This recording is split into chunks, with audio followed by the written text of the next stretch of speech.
السلام عليكم، واش راكم؟ لاباس؟ غايه الحمد لله، انا راني بخير وانتم ان شاء الله تكونوا بخير وعلى خير، وقاكم هذا الفيديو بخير وصحه وعافيه.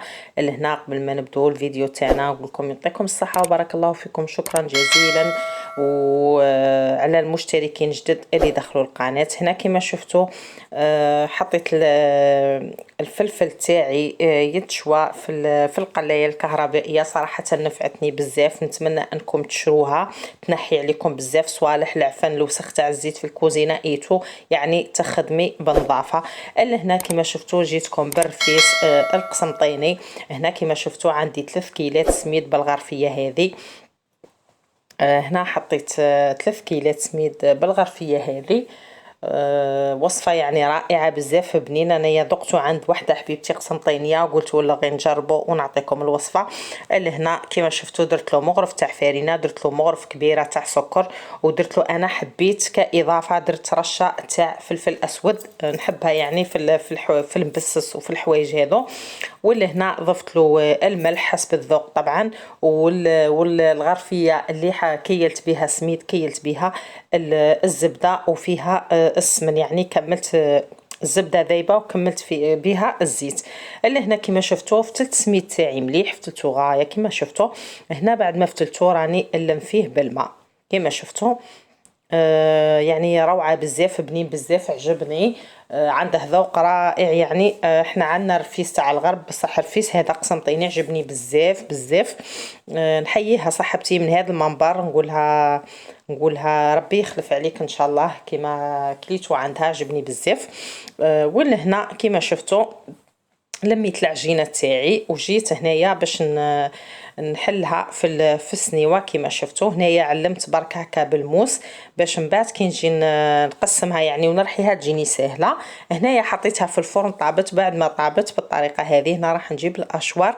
اللي ما عندهش اشوار يقدر يرحيها في المهريز عادي جدا. انايا هنايا درتها في الاشوار كما شفتوا. هنايا راني راح نرحيها.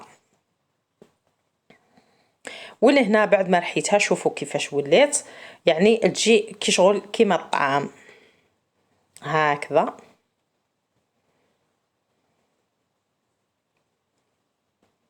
ولهنا راح نرشو بالحليب.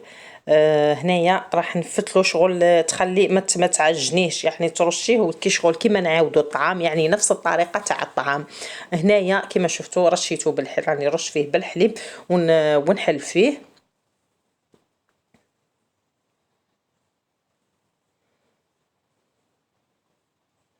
هكذا.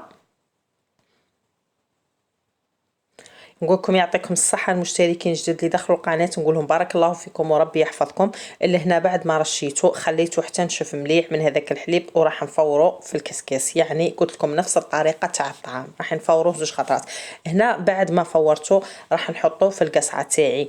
هنا الخطرة الزاوجة راح نعاودو بالمزهر كما شفتوا هكذا. هكذا راح نعاودو بالمزهر. هنا كان سخون بزاف، استعملت لالوش ما نقدرش نحط يدي باسكو سخون بزاف. وهنايا بعد ما نشف كذلك من المزهر حطيته في الكسكس ونحطوه يفور. هنايا راح نوجد له العسل والزبده. هنا وجدت العسل تاعي والزبده وكنت حطيته في القصعه وبديت نفسل فيه بالعسل والزبده. هنايا العسل والزبده حسب الذوق، اللي يحبوا يعني معسل مليح وكما نقولوا حلو بزاف يدير له، يعني يدير حسب الذوق، كل واحد وكيفاش يحب. كاين اللي يحب حلاوه كاين اللي ما يحبش.